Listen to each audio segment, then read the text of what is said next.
सबसे पहले जानते हैं कौरव और पांडवों के इतिहास को। बहुत समय पहले हस्तिनापुर पर महाप्रतापी राजा शांतनु शासन करते थे। वे कुरुवंश के वंशज थे।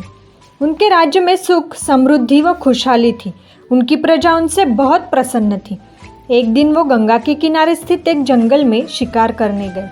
लौटते हुए उन्होंने गंगा नदी के पास आराम करने के लिए अपना रथ रोक लिया। शांतनु एक पेड़ के नीचे बैठकर डूबते हुए सूरज को निहार रहे थे कि तभी उनकी नज़र एक असाधारण सुंदर युवती पर पड़ी जो नदी की लहरों के साथ चल रही थी। लहरों पर खड़ी वो एक जलपरी की तरह लग रही थी। उसके अप्रतिम सौंदर्य से आकर्षित होकर शांतनु उसके पास जा पहुँचे और बहुत शालीनता से बोले, सुंदरी, क्या मैं जान सकता हूँ कि तुम कौन हो? तुम यहाँ एकांत में क्या कर रही हो? युवती ने उत्तर दिया, आप मुझसे ये प्रश्न क्यों पूछ रहे हो? मैं तो आपको जानती भी नहीं हूँ। मैं हस्तिनापुर नरेश शांतनु हूँ।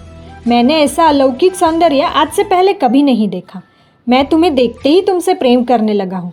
शांतनु ने बिना कोई भूमिका बांधे स्पष्ट शब्दों में कह दिया। क्या आप मुझसे विवाह करोगे? युवती ने प्रश्न किया। ऐसी सुंदर युवती से भला कौन विवाह नहीं करना चाहेगा? शांतनु ने तुरंत उत्तर दे दिया, मुझे आपका प्रस्ताव स्वीकार है, लेकिन मेरी एक शर्त है।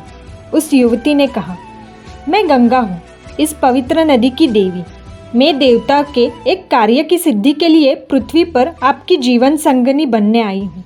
मेरी ये शर्त है कि आप मुझे कोई भी कार्य करते हुए नहीं रोकोगे और ना ही मुझे उसका कारण पूछोगे। जिस दिन भी आप इस शर्त का उल्लंघन करोगे उसी दिन मैं आपको छोड़कर चली जाऊंगी। ये बहुत ही कठिन और अनोखी शर्त थी। एक बार तो इसे सुनकर राजा शांतनु सोचने लगे, लेकिन उन्हें गंगा बहुत ही पसंद आई थी और वो उनसे हर कीमत में विवाह करना चाहते थे। इसीलिए उन्होंने ज़्यादा सोच विचार नहीं किया और उनकी शर्त स्वीकार कर ली। राजा शांतनु गंगा से गंधर्व विवाह कर उसे महल ले आए। कुछ देर बाद रानी गंगा ने एक बेटे को जन्म दिया। ये शुभ समाचार सुनकर राजा बहुत खुश हो गए। राजा दौड़ते हुए रानी की कक्ष की ओर जा रहे थे कि उन्होंने देखा रानी शिशु को उठाए गंगा नदी की ओर जा रही थी। राजा चुपचाप उनके पीछे चले गए। उन्होंने देखा कि रानी ने बेटे को गंगा नदी में बहा दिया। फिर वे महल में लौट आई। गंगा का ऐसा कर्म देखकर राजा को बहुत दुख हुआ, लेकिन क्या करे, वो तो शर्त में बंधे थे, इसीलिए वो चुप बैठ गए। इसी तरह रानी ने एक के बाद एक अपने 7 बेटे गंगा में बहा दिए। जब रानी 8वें बेटे को लेकर जाने लगी तो राजा से रहा नहीं गया। उन्होंने गंगा को रोकते हुए कहा, तुम कैसी माँ हो? अपने ही हाथों से अपनी संतान को मार देती हो। क्या मैं जान सकता हूँ कि तुम ऐसा कार्य क्यों कर रही हो? तुम्हें यह तुच्छ कार्य करते हुए शर्म नहीं आती? राजा का यह प्रश्न सुनकर गंगा रुक गई। उसने कहा, ठीक है राजन, मैं इस बालक को नहीं बहाती। ये बालक आपका उत्तराधिकारी बनेगा, पर आपने शर्त का उल्लंघन किया है, इसलिए अब मैं यहाँ नहीं रह सकती। मैं जा रही हूँ। राजा शांतनु बहुत दुखी थे क्योंकि उनकी प्रिय पत्नी गंगा उन्हें हमेशा के लिए छोड़कर जा रही थी। जाने से पहले गंगा ने राजा शांतनु को धीर देते हुए कहा, राजन, आप व्यर्थ में दुखी ना हो। ये सब तो पहले से ही नियति द्वारा तय था। मेरा धरती पर आना एक विशेष प्रयोजन से हुआ था। अब वो कार्य पूर्ण हो गया है तो मैं जा रही हूँ। गंगा की बात सुनकर शांतनु ने हैरानी से पूछा, गंगा, क्या तुम मुझे पूरी बात बता सकती हो? गंगा ने बताया, राजन, एक बार गुरु वशिष्ठ समाधि लगाकर बैठे हुए थे। उनके समीप ही 8 वासु खड़े थे। वो ध्यानमग्न गुरु वशिष्ठ को भला बुरा कहकर उनकी खिल्ली उड़ा रहे थे। इससे गुरु वशिष्ठ की समाधि भंग हो गई, लेकिन धीर गंभीर स्वभाव वाले गुरु वशिष्ठ शांत रहे। फिर भी वो दुष्ट वासुन अपनी दुष्टता से बाज नहीं आए और उनका मजाक उड़ाते ही रहे।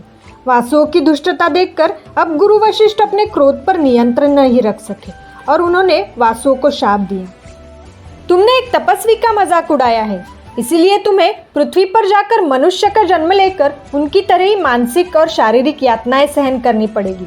ऋषि का शाप सुनकर वासुओं ने अपनी गलती पर क्षमा मांगते हुए उनसे अपना शाप वापस लेने की विनती की। गुरु वशिष्ठ को उन वासुओं पर दया आ गई। वो बोले, शाप तो मैं वापस नहीं ले सकता, लेकिन मैं तुम पर इतनी दया कर सकता हूँ कि तुम सातों पृथ्वी पर जन्म लेते ही मर जाओगे और तुरंत स्वर्ग वापस लौट आओगे। लेकिन उन वासुओं में 8वां वासु घमंडी और शरारती था। उसने अपनी गलती पर कोई पछतावा नहीं किया। वो चुपचाप एक और खड़ा रहा। गुरु वशिष्ठ ने उसे बुलाकर कहा, तुम बहुत ही उदंड हो। तुम्हें अपने अपराध पर कोई पछतावा नहीं है, इसीलिए तुम दंड के अधिकारी हो। इसी कारण तुम पर शाप का पूरा प्रभाव रहेगा। फिर आगे गंगा ने कहा, राजन, यही वो 8वां वासु है। इसे आपने अपनी शर्त तोड़कर बचा लिया है। अब पृथ्वी पर मेरा काम पूरा हो गया है, इसीलिए मैं स्वर्ग लौट रही हूँ। मैं आपके इस बेटे को भी अपने साथ ले जा रही हूँ। मैं इसे अपनी देखरेख में बड़ा करना चाहती हूँ। समय आने पर मैं इसे आपको सौंप दूंगी। ये कहकर गंगा अपने उस नवजात बच्चे को लेकर गंगा के जल में समाहित हो गई। राजा शांतनु दुखी मन से वापस महल लौट आए। इसी प्रकार दिन, महीने और साल बीतते गए, पर एक भी दिन ऐसा नहीं बीता कि जब शांतनु ने गंगा को याद नहीं किया हो। अब तो बस उन्हें अपने पुत्र की वापसी की प्रतीक्षा थी। एक दिन राजा शांतनु गंगा तट पर बैठे हुए थे। तभी उन्हें कुछ दूरी पर बहुत ही आकर्षक व्यक्तिमत्व वाला एक नौजवान खड़ा दिखाई दिया। वो इतना आकर्षक था कि उसे देखते ही राजा शांतनु उसकी ओर खींचे चले गए। वो बात करने के लिए उसके पास ही पहुंचे थे कि गंगा नदी से बाहर निकलकर उनके पास आई। युवक का हाथ पकड़कर उसे राजा को सौंपते हुए बोली, राजन, ये आपका 8वां पुत्र देवव्रत है। ये बालक चिरंजीवी होगा और आजन्म आपकी सेवा करेगा। इसे शास्त्रों की शिक्षा स्वयं गुरु वशिष्ठ ने दी है। ये बालक इतना बलवान और सक्षम है कि ये जीवन की हर चुनौती का सामना कर सकता है। शांतनु अपने बेटे को पाकर बहुत खुश थे। राजा को उनका बेटा सौंपकर गंगा वापस चली गई। राजा शांतनु बेटे को लेकर खुशी खुशी राजमहल लौट आए। राजकुमार के आगमन की खुशी में पूरे नगर में उत्सव मनाया गया और देवव्रत को हस्तिनापुर का युवराज घोषित कर दिया गया। देवव्रत जैसा वीर और साहसी पुत्र पाकर राजा शांतनु बहुत प्रसन्न थे, पर वो गंगा को भुला नहीं पा रहे थे, इसीलिए वो अक्सर शिकार पर निकल जाते थे। एक दिन राजा शांतनु शिकार करते हुए बहुत थक गए। वो कुछ देर आराम करना चाहते थे, इसलिए गंगा तट पर पहुंचकर उन्होंने अपने साथ आए सैनिकों को घोड़ों के साथ हस्तिनापुर लौट जाने को कहा और वो खुद अपने महामंत्री के साथ वहीं पर रुक गए। राजा ने देखा कि गंगा तट पर केवल एक ही नाव है और उस पर एक सुंदर युवती बैठी हुई है। उन्होंने उसके पास जाकर उससे पूछा, हे सुंदरी, तुम कौन हो और इस नाव में क्यों बैठी हो? युवती ने उत्तर दिया, मैं एक मछुआरे की बेटी हूँ। मेरा नाम सत्यवती है। मैं लोगों को नाव द्वारा नदी पार कराती हूँ। राजा को सत्यवती बहुत पसंद आई। उन्होंने सत्यवती के सामने विवाह का प्रस्ताव रखा। सत्यवती भी राजा के व्यक्तित्व से प्रभावित थी, परंतु उसने बड़ी शालीनता से उत्तर दिया, मेरे विवाह का फैसला मेरे पिता करेंगे। आपको उनसे मेरा हाथ मांगना होगा। तो चलो, मुझे उनके पास ले चलो। मैं अभी उनसे तुम्हारा हाथ मांग लेता हूँ, राजा ने कहा। सत्यवती राजा को अपने साथ अपने कुटिया में ले गई। उन्हें द्वार पर ही सत्यवती के पिता मिल गए। मछुआरा राजा को देखकर तुरंत ही पहचान गया। वो बोला, राजन, आपने मेरी कुटिया में आने का कष्ट क्यों किया? अपने किसी सेवक को कहकर मुझे बुला लिया होता। राजा शांतनु ने कहा, मैं आपसे आपकी बेटी का हाथ मांगने आया हूँ। यदि आपकी सहमति हो तो मैं इससे विवाह करना चाहता हूँ। ये सुनकर मछुआरा बहुत प्रसन्न हुआ। एक पल रुकने के बाद बोला, राजन, मेरा सौभाग्य है कि आप मेरी बेटी से विवाह करना चाहते हैं। मैं इस प्रस्ताव से सहमत हूँ, पर मेरी एक शर्त है। मैं चाहता हूँ कि मेरी बेटी का बेटा बड़ा होकर आपका उत्तराधिकारी बने। मछुआरे की शर्त सुनकर राजा शांतनु अवाक रह गए। उसकी बेटी सत्यवती से वो प्रेम करने लगे थे, पर वो अपने बेटे देवव्रत के साथ अन्याय नहीं करना चाहते थे, इसीलिए वो वहां से बिना कुछ कहे हस्तिनापुर लौट गए। हस्तिनापुर लौटकर राजा शांतनु उदास रहने लगे। वो हर वक्त सत्यवती के ख्यालों में खोए रहते थे। वो चाहकर भी सत्यवती को भुला नहीं पा रहे थे। उनका किसी भी काम में मन नहीं लग रहा था, जिस कारण उनका सांस निरंतर गिर रहा था। देवव्रत पिता की यह दशा देखकर परेशान था। उसने पिता से उनकी चिंता का कारण जानना चाहा, लेकिन उन्होंने कोई संतोषजनक उत्तर नहीं दिया। तब देवव्रत ने महामंत्री से इस विषय में बात की और पूरी बात जानने के बाद वो सत्यवती के पिता के पास जा पहुंचा। देवव्रत ने मछुआरे से कहा, मैं वचन देता हूँ कि आपका नाती ही हस्तिनापुर का उत्तराधिकारी होगा। अब तो आपको इस विवाह पर कोई आपत्ति नहीं होनी चाहिए। मछुआरा बोला, राजकुमार, मुझे आपकी बात पर पूरा विश्वास है कि आप हस्तिनापुर का उत्तराधिकारी बनने का दावा नहीं करेंगे, पर भविष्य में यदि आपके पुत्रों ने राज सिंहासन पर अपना दावा किया तब क्या होगा? देवव्रत ने बड़ी गहराई से सोचा और वो समझ गए कि मछुआरा क्या चाहता है। देवव्रत ने कहा, मैं चारों दिशाओं को साक्षी मानकर सौगंध खाता हूँ कि मैं कभी भी विवाह नहीं करूँगा तथा आजीवन ब्रह्मचर्य का पालन करूँगा। देवव्रत की प्रतिज्ञा सुनने के बाद सत्यवती के पिता के पास कहने को कुछ नहीं रहा, इसलिए वो सत्यवती और राजा शांतनु के विवाह के लिए खुशी से तैयार हो गए।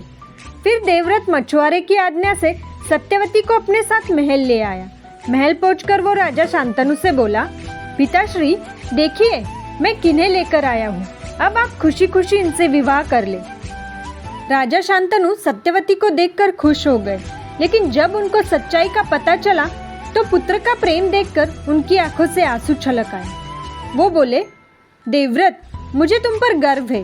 तुमने जो किया वो किसी पुत्र ने अपने पिता के लिए नहीं किया होगा और ना ही करेगा।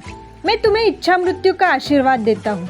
तुमने भीषण प्रतिज्ञा की है, इसलिए आज से तुम भीष्म के नाम से जाने जाओगे। तब से देवव्रत का नाम भीष्म पड़ गया।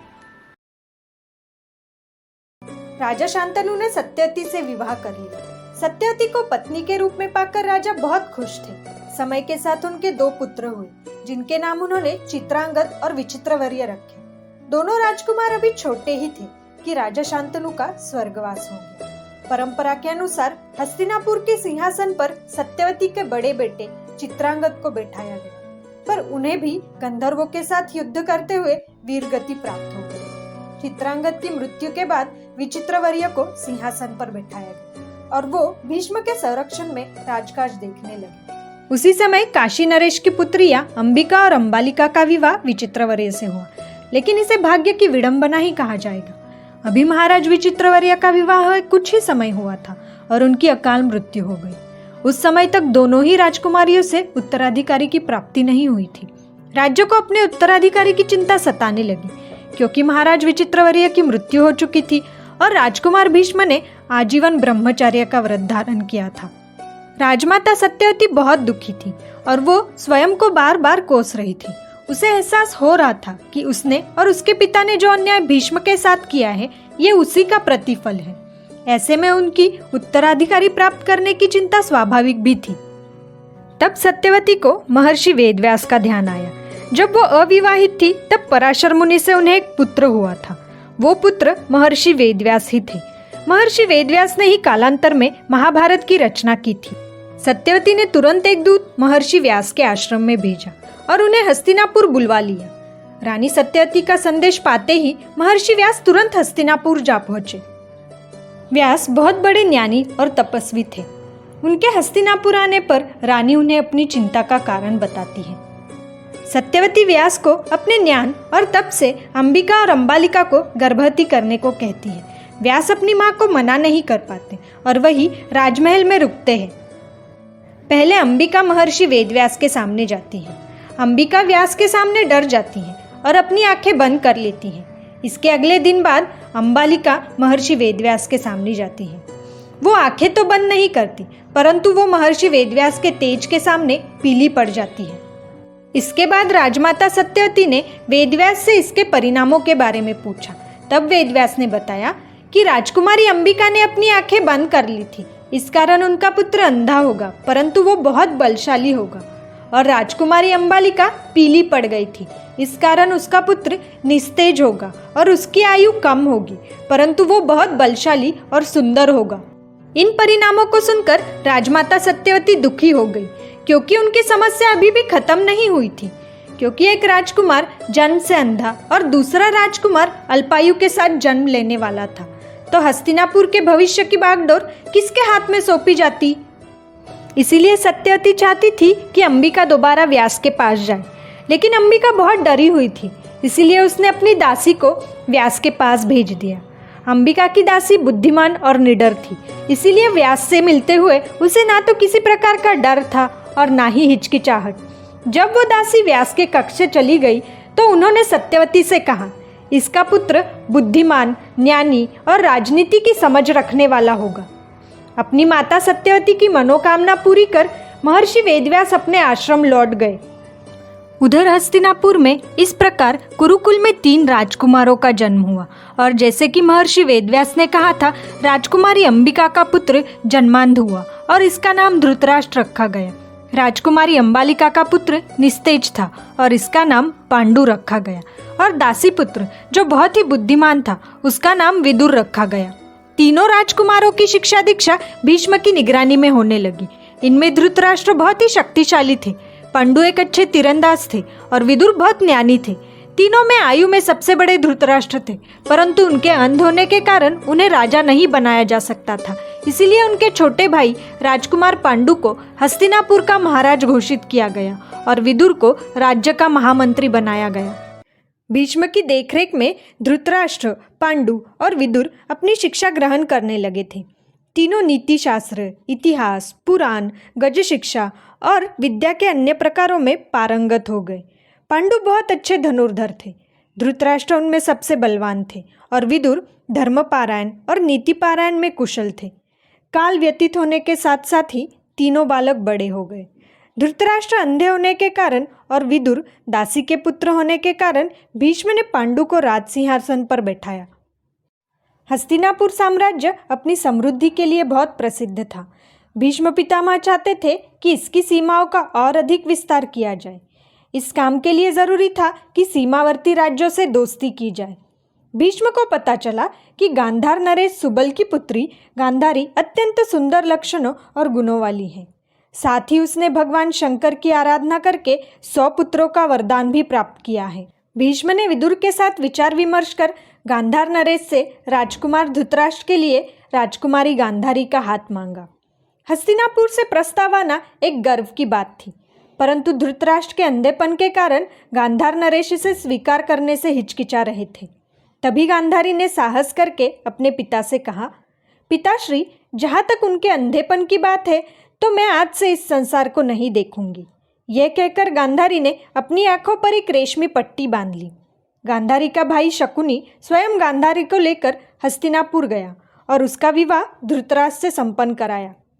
धृतराष्ट्र का विवाह गांधारी के साथ हो जाने के बाद हस्तिनापुर नरेश पांडु के लिए भीष्म ने राजा कुंती भोज की पुत्री कुंती और भद्रदेश के राजा शल्य की बहन माद्री का हाथ मांगा। दोनों राजाओं ने भीष्म के इस प्रस्ताव को स्वीकार कर लिया।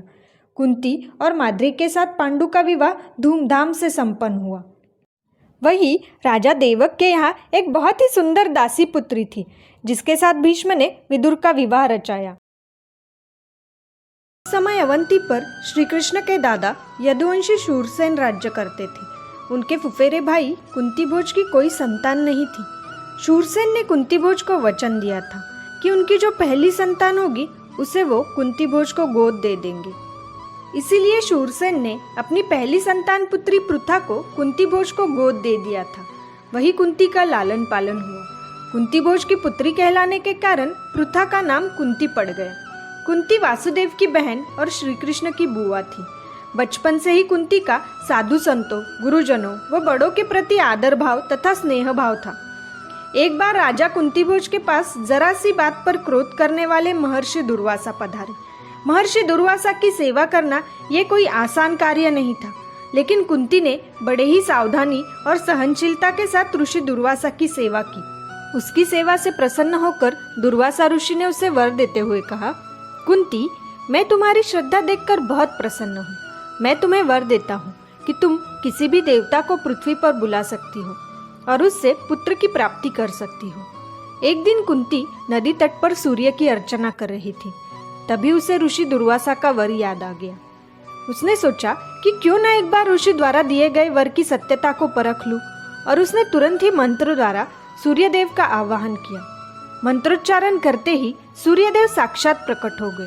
उन्होंने कहा, तुमने मुझे बुलाया है, इसीलिए मैं तुम्हें अपने समान तेजस्वी पुत्र प्रदान करता हूँ। ऐसा कहकर सूर्यदेव वहां से चले गए। इस प्रकार सूर्यदेव के आशीर्वाद से कुंती को एक दिव्य तेज वाला पुत्र प्राप्त हुआ। उस बच्चे के कानों में जन्म से ही कुंडल तथा वक्ष पर कवच था, लेकिन कुंती पुत्र के प्राप्ति से घबरा गई क्योंकि वह अविवाहित थी। वो बहुत देर तक दुविधा में पड़ी रही। वो बच्चे को घर नहीं ले जा सकती थी, इसीलिए उसने बच्चे को एक टोकरी में रखकर नदी में बहा दिया और वो महल लौट आई। यही बच्चा आगे चलकर कर्ण के नाम से प्रसिद्ध हुआ। वहीं दूसरी ओर गंगा नदी के दूसरे तट पर हस्तिनापुर के राजा का सारथी अधिरथ अपनी पत्नी राधा के साथ सूर्य की उपासना कर रहा था।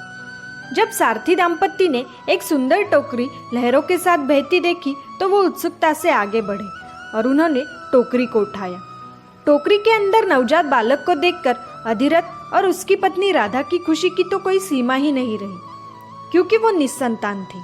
अधिरथ की पत्नी ने बालक को उठाकर गले से लगा लिया। वो बालक को अपने घर ले आए और उन्होंने उसका नाम वासुसेन रखा।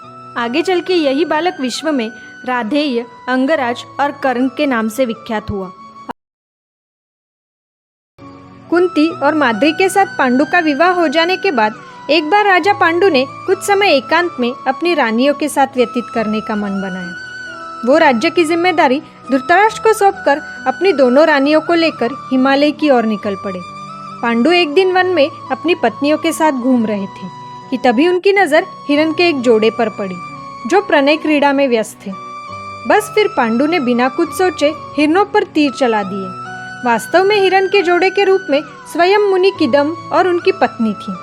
तीर लगते ही वो दोनों अपने वास्तविक रूप में आ गए। मुनि ने राजा को शाप देते हुए कहा, राजन, तुमने हमें मारकर बहुत बड़ा पाप किया है, इसलिए मैं तुम्हें शाप देता हूँ कि तुम जब भी अपनी पत्नी के पास जाओगे तो तुम्हारी तुरंत मृत्यु हो जाएगी।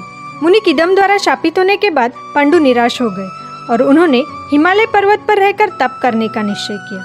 उन्होंने अपनी पत्नियों से महल लौट जाने को कहा, लेकिन वो उनके बिना लौटने को तैयार नहीं हुई। कुंती और माद्री भी अपने पति के साथ वहीं पर रहने लगी। इसी दौरान राजा पांडु ने अमावस्या के दिन ऋषि मुनियों को ब्रह्मा जी के दर्शन के लिए जाते हुए देखा। उन्होंने उन ऋषि मुनियों से स्वयं को साथ ले जाने का आग्रह किया। उनके इस आग्रह पर ऋषि मुनियों ने कहा, राजन, कोई भी निस्संतान पुरुष ब्रह्मलोक जाने का अधिकारी नहीं हो सकता, इसीलिए हम आपको अपने साथ ले जाने में असमर्थ हैं। ये सुनकर पांडु परेशान हो गए, क्योंकि वो किदम ऋषि के शाप को नहीं भूले थे। अपने पति को दुखी देखकर कुंती ने उन्हें ऋषि दुर्वासा से मिले अमूल्य वरदान के बारे में बताया। ये सुनकर पांडु को अंधेरे में उजाले की एक किरण दिखाई दी। उन्होंने कुंती से कहा, कुंती, तुम नहीं जानती कि तुमने मुझे कितने बड़े धर्म संकट से बाहर निकाला है। दुर्वासा ने कुंती को दिए गए मंत्रों की मदद से उन्होंने पहले धार्मिकता के देवता धर्मराज यम का आह्वान किया, जिनसे उन्हें युधिष्ठिर की प्राप्ति हुई। उसके बाद भीम का जन्म हुआ, जो वायुदेव पवन के पुत्र थे, और फिर अर्जुन का जन्म हुआ, जो इंद्रदेव के पुत्र थे। इस प्रकार उनके 3 पुत्र हुए। कुंती को देखकर माद्री को भी मातृत्व सुख पाने की इच्छा हुई। उसने अपनी इच्छा पांडु को बताई। पांडु ने कुंती से पुत्र प्राप्ति वाला मंत्र माद्री को बताने को कहा। कुंती ने खुशी खुशी माद्री को वो मंत्र बता दिया। तब माद्री ने अश्विनी कुमारों का आह्वान किया, जिनसे माद्री को 2 जुड़वा पुत्र नकुल और सहदेव हुए। इस प्रकार पांडु को 5 दिव्य पुत्र प्राप्त हुए, जो कालांतर में पांडव कहलाए। एक दिन पांडु अपनी पत्नी माद्री के साथ जंगल में कहीं जा रहे थे। आजू बाजू का वातावरण देख पांडु के मन में काम भावना जाग उठी और वो माद्री के करीब गए।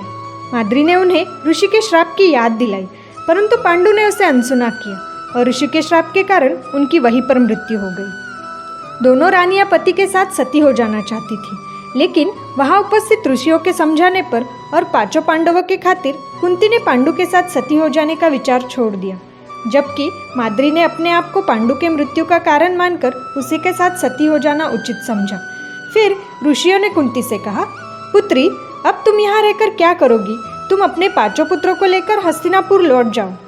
कुंती को ऋषियों की सलाह उचित लगी और वो अपने 5 पुत्रों के साथ हस्तिनापुर लौट आई। जब वो हस्तिनापुर गई तब युधिष्ठिर 16 साल के थे।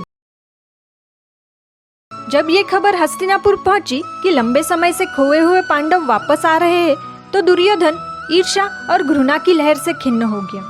वो ये विश्वास करते हुए बड़ा हुआ था कि वो भविष्य का राजा होगा, क्योंकि उसके पिता दृष्टि से अंधे थे और वो पहले से ही अपने बच्चों के प्रति भावनाओं में भी अंधे थे। इसीलिए एक तरह से दुर्योधन पहले से ही राजा था और उसे चीजें अपने हिसाब से करने की आदत थी। लेकिन अचानक एक प्रतियोगी प्रकट हुआ, जो सिंहासन का वैध उत्तराधिकारी भी प्रतीत हो रहा था। वो बिल्कुल भी इसे बर्दाश्त नहीं कर सका। दुर्योधन ने अपने भाइयों को भड़काना शुरू कर दिया। उसे इस काम के लिए सबसे उपयुक्त सहयोगी दुशासन मिला। जो 100 भाइयों में से दूसरे नंबर पर था। पांडवों के हस्तिनापुर आने से पहले ही दोनों क्रोध में थे। हस्तिनापुर के लोग पांडु से प्यार करते थे।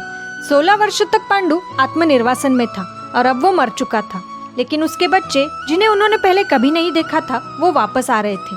इससे हस्तिनापुर के लोगों में बहुत उत्साह पैदा हुआ। कौतूहल से सारे हस्तिनापुर वासी एकत्र आए। जब पांडव अपनी माता कुंती के साथ नगर के पास पहुंचे तो भीड़ में चीख पुकार मच गई। 5 लड़के जंगल में बड़े होकर मजबूत हुए थे। सारे कौरव भाई धृतराष्ट्र, गांधारी, भीष्म, विदुर और सभी बुजुर्ग उनके स्वागत के लिए शहर के द्वार पर खड़े थे। धृतराष्ट्र की भावनाएं मिश्रित थी, क्योंकि वो बचपन से ही दुनिया को देखने और मदद पाने के लिए पांडु पर बहुत अधिक निर्भर था, और जिसके साथ उसका छोटा भाई पांडु हमेशा दया का व्यवहार करता था। उसका मानना था कि वो अपने भाई से प्यार करता है, पर धृतराष्ट्र उसके उन भावनाओं को समझ नहीं सका जिनसे वो गुजर रहा था, क्योंकि वो जानता था कि उसके बच्चे अब राजा नहीं बनेंगे। हस्तिनापुर में पांडव और कुंती का स्वागत किया गया।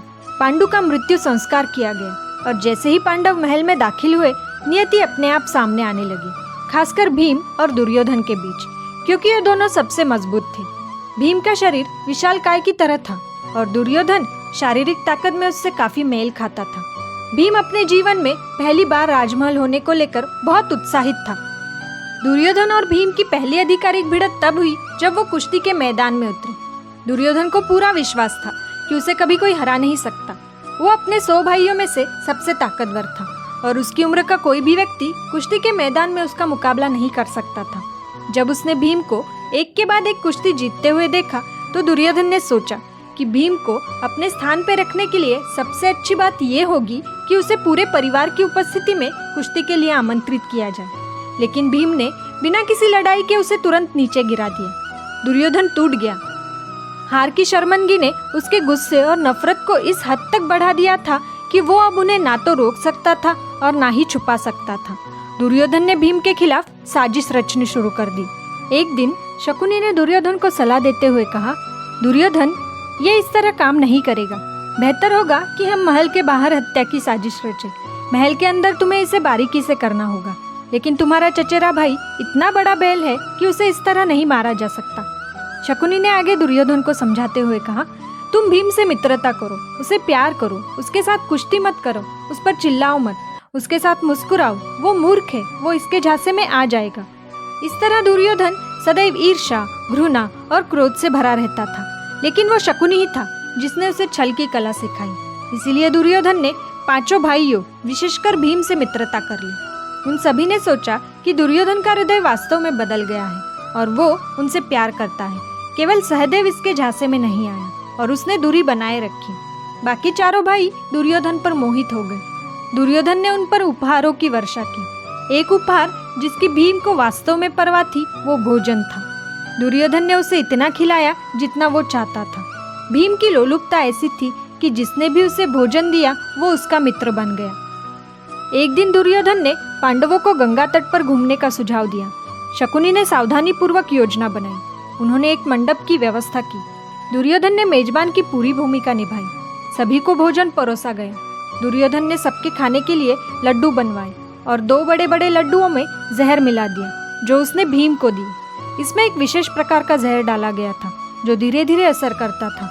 लड्डू खाते ही भीम का सिर चकराने लगा। फिर वो सभी लोग नदी पर तैरने के लिए गए। बाकी सभी लोग मौज मस्ती जारी रखने और कहानियां सुनने के लिए मंडप में वापस चले गए। कुछ समय बाद दुर्योधन नदी पर वापस आ गया और भीम को अर्धबेहोशी के हालत में पाया। उसने भीम के हाथ पैर बांध दिए और उसे नदी में धक्का दिया। भीम एक ऐसे स्थान पर जा गिरा जो जहरीले सांपों से भरा हुआ था। सांपों ने उसे सैकड़ों बार काटा और उसका जहर उतर गया। जहर उतरते ही वो स्वस्थ हो गया और वो महल वापस लौट आया। दुर्योधन और उसके भाइयों को इस पर विश्वास नहीं हुआ और शकुनी वो भयभीत हो गया। भीम क्रोधित होने ही वाला था कि विदुर ने आकर उसे सलाह देते हुए कहा, ये अपनी शत्रुता को खुले में लाने का समय नहीं है। फिलहाल कौरव अभी भी इसे गुप्त रूप से करने का प्रयास कर रहे हैं, जिसका अर्थ है कि यदि तुमने शत्रुता दिखाई तो वो तुम्हें महल में ही मार डालेंगे। आप तो बस 5 हैं, वे 100 की पूरी सेना है। ये सुनकर भीम और उनके भाइयों ने अपना क्रोध नियंत्रित कर लिया। दोनों पक्षों के बीच दुश्मनी बढ़ती गई। 5 भाई तब से सतर्क रहने लगे। कर्ण एक बहुत ही असाधारण बालक था। उसके पास पहले से ही सुनहरी बालियां और छाती के चारों ओर एक प्रकार का प्राकृतिक कवच था। वो उस पर बहुत अद्भुत लगता था। राधा ने कर्ण को अत्यंत प्रेम से पाला था। सारथी होने के नाते अधिरथ उसे रथ चलाना सिखाना चाहता था, लेकिन कर्ण धनुर्धर बनने के लिए उत्सुक था। उस समय केवल क्षत्रिय ही हथियारों का प्रशिक्षण प्राप्त करने के हकदार थे। क्षत्रिय न होने के कारण कर्ण को कोई भी गुरु स्वीकार नहीं करता था। एक महान धनुर्धर बनने की इच्छा में कर्ण आचार्य द्रोण के पास गया, लेकिन द्रोणाचार्य ने उसे अस्वीकार कर दिया। उसे सूत पुत्र कहा और ये बताया कि वो निचले कुल में पैदा हुआ है। ये तिरस्कार कर्ण को बहुत चुभ गया। लगातार भेदभाव और अपमान का सामना करने के कारण एक बहुत ही ईमानदार और स्पष्टवादी कर्ण बेहद बदल गया। जब भी वो किसी को उसे सूत पुत्र कहते हुए सुनता तो उसे बहुत गुस्सा आता था, जो उसके मूल स्वभाव के एकदम विरुद्ध था। क्योंकि द्रोण ने उसे क्षत्रिय होने के कारण अस्वीकार कर दिया था, कर्ण ने परशुराम के पास जाने का फैसला लिया। उस समय परशुराम सबसे कुशल योद्धाओं में से एक थे। वो द्रोणाचार्य के भी गुरु थे। द्रोणाचार्य को अपने अस्त्र सौंपने से पहले परशुराम ने एक शर्त रखी थी कि द्रोणाचार्य को कभी भी किसी क्षत्रिय को इन शक्तिशाली हथियारों के बारे में कुछ भी नहीं सिखाना चाहिए। द्रोणाचार्य ने उनसे ये वादा भी किया था, लेकिन वो सीधे हस्तिनापुर चले गए और क्षत्रियों को इन हथियारों का उपयोग करना सिखाने लगे। वो ऐसे ही थे, एक महत्वाकांक्षी, सिद्धांतवादी, लेकिन बेईमान। उस समय में तीरंदाजी पर विशेष जोर दिया जाता था। कर्ण जानता था कि परशुराम केवल ब्राह्मणों को ही शिष्य के रूप में स्वीकार करेंगे।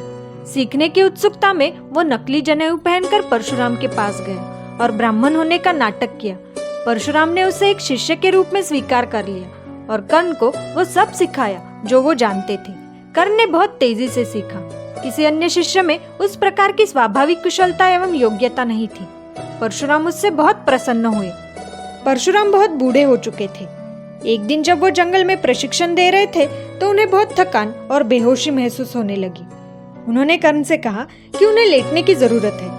कर्ण बैठ गया ताकि परशुराम अपना सिर कर्ण की गोदी में रख सके। वहीं पर परशुराम को झपकी आ गई। तभी एक रक्त चूसने वाला कीड़ा कर्ण की जांघ को काटने लगा। उसे बहुत दर्द हो रहा था और बहुत खून भी बह रहा था, लेकिन वो अपनी गुरु की नींद में कोई खलल नहीं डालना चाहता था। धीरे धीरे खून परशुराम के कान तक पहुंचने लगा और इससे उनकी नींद खुल गई। परशुराम ने जब आंखें खोलकर देखा तो कर्ण खून से लथपथ था। ये किसका खून है? परशुराम ने पूछा। कर्ण ने कहा, मेरा है। तब परशुराम ने कर्ण के खुले घाव को देखा, जहाँ वो कीड़ा मांसपेशियों की गहराई तक उसे काट रहा था, और फिर भी ये लड़का बिना हिले डुले वही बैठा रहा। परशुराम ने उसकी ओर देखा और कहा, तुम ब्राह्मण नहीं हो सकती। यदि तुम होते तो तुम अब तक चिल्ला पड़ते। इस प्रकार का दर्द सहने के लिए क्षत्रिय होना चाहिए, और तुम तो हिले भी नहीं। कर्ण ने कहा, हाँ, मैं ब्राह्मण नहीं हूँ, कृपया मुझसे नाराज ना हो। परशुराम क्रोधित हो गए और उससे कहा, अरे मूर्ख, तुम्हें लगता है कि तुम यहाँ आ सकते हो, झूठा पवित्र धागा पहन सकते हो और मुझे धोखा दे सकते हो? मैं तुम्हें श्राप दूंगा। कर्ण ने विनती करते हुए कहा, कृपया मुझे क्षमा कीजिए। मैं ब्राह्मण नहीं हूँ, लेकिन मैं क्षत्रिय भी नहीं हूँ। मैं एक सूत पुत्र हूँ, इसलिए यह केवल आधा झूठ था। परशुराम ने उसकी बात नहीं मानी। उन्होंने मान ही लिया था कि कर्ण एक क्षत्रिय था और उन्होंने उसे शाप देते हुए कहा, तुमने मुझे धोखा दिया है। मैंने तुम्हें जो सिखाया है उसका तुम्हें आनंद आएगा, लेकिन जब ये वास्तव में मायने रखेगा तो तुम उन मंत्रों को भूल जाओगे जिनकी तुम्हें आवश्यकता है, और वही तुम्हारा अंत होगा। कर्ण उनके चरणों में गिर पड़ा और विनती की, कृपया ऐसा ना करें। मेरा आपको धोखा देने का कोई इरादा नहीं था। बात सिर्फ इतनी है कि मैं सीखना चाहता था और कोई भी मुझे सिखाने को तैयार नहीं था। आप ही एकमात्र व्यक्ति थे जो किसी गैर क्षत्रिय को सीखने की अनुमति देते थे। परशुराम का गुस्सा ठंडा हो गया और उन्होंने कहा, लेकिन फिर भी तुमने झूठ बोला। तुम्हें मुझे सब सच बताना चाहिए था। मैं श्राप वापस नहीं ले सकता, लेकिन मैं देख रहा हूँ कि तुम्हारी लालसा तीरंदाजी, साम्राज्य या शक्ति के लिए नहीं है। लोग तुम्हें सदैव एक गौरवशाली योद्धा के रूप में याद रखेंगे, परंतु तुम्हारी महिमा सदैव बनी रहेगी। ये श्राप अपने ऊपर लेकर कर्ण भटकता रहा। वो खुश था कि उसे ये प्रशिक्षण मिला, लेकिन इस प्रतिभा को व्यक्त कहाँ करे? केवल क्षत्रिय ही किसी युद्ध या प्रतियोगिता में भाग ले सकता था। वो किसी भी चीज पर अंधाधुंध निशाना लगा सकता था, लेकिन वो अपने कौशल का प्रदर्शन नहीं कर सकता था। निराश होकर वो समुद्र के किनारे उस स्थान पर बैठ गया जहाँ सूर्य की कृपा सबसे अच्छी तरह से प्राप्त की जा सकती थी। कर्ण ने तपस्या करना शुरू कर दिया और कई दिनों तक ध्यान में बैठा रहा। खाने के लिए कुछ भी नहीं था, लेकिन इसके बावजूद वो बैठकर ध्यान करता रहा। जब उसे बहुत भूख लगी तो उसने कुछ केकड़े पकड़े और उन्हें खाया, जिससे उसका पोषण तो हुआ, लेकिन उसकी भूख और बढ़ गई। कुछ हफ्तों की साधना के बाद उसकी भूख बाकी किसी भी चीज से ज्यादा बढ़ गई। इसी अवस्था में उसकी नजर झाड़ियों में घूम रहे एक जानवर पर पड़ी। उसने सोचा कि ये एक हिरन होगा। उसने अपना धनुष और तीर उठाया, उस पर आंखें मूंद कर तीर चलाया, लेकिन जब वो झाड़ियों में गया तो वो भयभीत हो गया। उसने देखा कि वो एक गाय थी। गाय को मारना एक आर्य द्वारा किया जाने वाला सबसे बुरा कार्य माना जाता था। वो व्याकुल था, उसे समझ नहीं आ रहा था कि क्या करे। तभी एक ब्राह्मण वहां आ गया और मृत गाय को देखकर विलाप करने लगा। उसने कहा, तुमने मेरी गाय को मार डाला है। तुम एक योद्धा की तरह दिखते हो, इसलिए मैं तुम्हें शाप देता हूँ कि जब तुम युद्ध में होगे तो तुम्हारा रथ जमीन में इतनी गहराई तक जाएगा कि तुम इसे फिर से प्राप्त नहीं कर पाओगे, और जब तुम असहाय होगे तो तुम्हें भी मार डाला जाएगा, जैसे तुमने इस असहाय गाय को मार डाला है। कर्ण उनके चरणों में गिर पड़ा और विनती की, पर उस ब्राह्मण ने उसकी एक नहीं सुनी। इस दोहरे श्राप के साथ कर्ण आगे बढ़ा, एकदम लक्ष्यहीन। द्रोण के हस्तिनापुर आने से पहले ही कौरवों और पांडवों को कृपाचार्य ने प्रशिक्षित किया था। उनके पितामह भीष्म राजकुमारों के लिए गुरु की तलाश कर रहे थे। एक दिन राजकुमार एक गेंद से खेल रहे थे। खेलते खेलते गेंद उछलकर पास के कुएं में जा गिरी। राजकुमारों ने कुएं में झांक कर देखा तो गेंद पानी के ऊपर तैर रही थी, पर वो समझ नहीं पा रहे थे कि उस गेंद को बाहर कैसे निकाला जाए। तभी उन्होंने देखा कि पास ही के एक पेड़ के नीचे एक ब्राह्मण बैठा है। उसके हाथ में तीर कमान है और वो सर झुकाए अपने ध्यान में मग्न है। वो और कोई नहीं, द्रोण ही थे। उसे देखकर राजकुमारों को आशा की एक किरण नजर आई और वो उसके पास जाकर खड़े हो गए। लड़कों को उदास खड़ा देखकर द्रोण ने पूछ लिया, बच्चों क्या बात है, आप लोग कुछ चिंतित दिखाई दे रहे हो। राजकुमारों ने उत्तर दिया, हम लोगों की गेंद कुएं में जा गिरी है, किंतु हम उसे बाहर निकालने में असमर्थ हैं, इसलिए हम आपके पास आए हैं। क्या आप हमारी कोई मदद कर सकते हैं? द्रोण ने राजकुमारों को डांटते हुए कहा, आप लोगों को शर्म आनी चाहिए। आप क्षत्रिय होकर कुएं से अपनी गेंद तक बाहर नहीं निकाल सकते। राजकुमार चुपचाप सिर झुकाए खड़े रहे। ये कहकर द्रोण कुएं के पास चले गए। उसने धनुष पर प्रत्यंचा चढ़ाई और एक तीर को पानी पर तैरती गेंद की ओर छोड़ा। तीर गेंद पर जाकर गड़ गया। इसके बाद उसने उस तीर को निशाना बनाकर दूसरा, फिर तीसरा और फिर एक के बाद एक कई तीर मारे। तीरों की पूरी लड़ी बन गई और आखिरी तीर कुएं की मुंडेर तक आ गया। तब उसने आगे बढ़कर उस तीर को पकड़कर गेंद कुएं से बाहर निकाल ली। राजकुमार द्रोण की धनुर्विद्या से बहुत प्रभावित हुए और उन्होंने उनसे प्रार्थना की कि वो उन्हें शस्त्र विद्या और युद्ध कौशल सिखाए। द्रोण ने उत्तर दिया, जाओ और अपने पितामह भीष्म को अपनी ये इच्छा बताओ। यदि वो चाहेंगे तो मैं तुम लोगों को शिक्षा अवश्य दूंगा। राजकुमार वहां से लौटकर सीधे भीष्म पितामह के पास गए और उन्हें कुएं पर घटित घटना विस्तार पूर्वक बताई। भीष्म समझ गए कि वो ब्राह्मण और कोई नहीं, गुरु द्रोणाचार्य ही होंगे। वो तुरंत उनके पास गए और उनसे राजकुमारों को शस्त्र विद्या सिखाने की विनती की। द्रोणाचार्य ने प्रसन्नता पूर्वक भीष्म पितामह का अनुरोध स्वीकार कर लिया। द्रोणाचार्य राजकुमारों को शस्त्र विद्या सिखाने लगे। एक दिन जब राजकुमार गुरु द्रोणाचार्य की कुटिया में पहुंचे तो वो वहां उदास बैठे हुए थे। राजकुमारों ने उन्हें प्रणाम कर पूछा, गुरुवर आप कुछ चिंतित लग रहे हैं, क्या हम आपकी चिंता का कारण जान सकते हैं? द्रोणाचार्य ने उत्तर दिया, समय आने पर मैं आपको अपनी उदासी का कारण बताऊंगा, लेकिन अभी मैं आपसे एक वचन चाहता हूँ कि शिक्षा समाप्त होने पर गुरु दक्षिणा के रूप में आप मेरा एक काम करेंगे। क्या आप मेरा वो कार्य करेंगे? सारे राजकुमार मौन रहे, किंतु अर्जुन उठकर गुरु के समीप गया और विनम्र भाव से बोला, गुरुदेव मैं आपका कार्य करने का वचन देता हूँ। द्रोणाचार्य बहुत प्रसन्न हुए। उन्होंने अर्जुन के सिर पर हाथ रखकर आशीर्वाद दिया और उसे गले लगाकर कहा, अर्जुन मैं तुम्हारे जैसा शिष्य पाकर धन्य हो गया हूँ। द्रोणाचार्य की आंखों से खुशी के आंसू छलक पड़े और उस दिन से अर्जुन गुरु द्रोणाचार्य का सबसे प्रिय शिष्य बन गया। राजकुमारों का अस्त्र शस्त्रों का अभ्यास पूरा हो चुका था, इसलिए गुरु द्रोणाचार्य ने राजकुमारों के रण कौशल और साहस की परीक्षा लेने की सोची। उन्होंने धनुर्विद्या की परीक्षा लेने के लिए एक लकड़ी की चिड़िया बनाकर पेड़ की एक शाखा पर टांग दी। उन्होंने अपने शिष्यों से कहा, पेड़ पर टंगी उस चिड़िया की दाई आंख को निशाना बनाना है। सभी को एक एक अवसर मिलेगा। जो भी शिष्य चिड़िया की आंख को भेद देगा वो इस परीक्षा में सफल होगा और उसे सर्वश्रेष्ठ धनुर्धर के खिताब से सम्मानित किया जाएगा। उन्होंने सबसे पहले युधिष्ठिर को बुलाया और निशाना साधने का आदेश दिया। धनुष बाण लेकर जब युधिष्ठिर निशाना साधने लगे तो गुरु द्रोणाचार्य ने उनसे पूछा, युधिष्ठिर, तुम्हें क्या दिखाई दे रहा है? युधिष्ठिर ने उत्तर दिया, गुरुजी, मुझे पेड़, चिड़िया और पत्ते दिखाई दे रहे हैं। फिर तो तुम ये निशाना नहीं लगा पाओगे, वापस जाओ, गुरु ने आदेश दिया। इसके बाद उन्होंने एक एक करके सभी शिष्यों से यही प्रश्न पूछा और सभी ने युधिष्ठिर की तरह ही उत्तर दिया। अंत में गुरु द्रोणाचार्य ने अर्जुन को बुलाया। उन्होंने अर्जुन से भी वही प्रश्न पूछा। अर्जुन बोला, गुरुजी, मुझे सिर्फ चिड़िया की दाई आंख दिखाई दे रही है। अर्जुन का जवाब सुनकर गुरु द्रोण के चेहरे पर एक मुस्कुराहट आ गई। उन्होंने अर्जुन से निशाना लगाने को कहा। अर्जुन ने चिड़िया की दाई आंख भेद दी। गुरु द्रोण ने आगे बढ़कर उसे सीने से लगा लिया और उसे सभी शिष्यों में सर्वश्रेष्ठ धनुर्धारी घोषित किया। अब तक गुरु द्रोणाचार्य ने राजकुमारों को शस्त्र विद्या में पारंगत कर दिया था। अब वो राजकुमारों द्वारा शस्त्र विद्या का प्रदर्शन हस्तिनापुर की जनता व राज परिवार के समक्ष करवाना चाहते थे। उन्होंने ये बात भीष्म पितामह को बताई तो उन्होंने सहर्षि राजकुमारों के लिए धनुर्विद्या, तलवारबाजी, गदा युद्ध और मल्ल युद्ध आदि की प्रतियोगिताएं आयोजित की।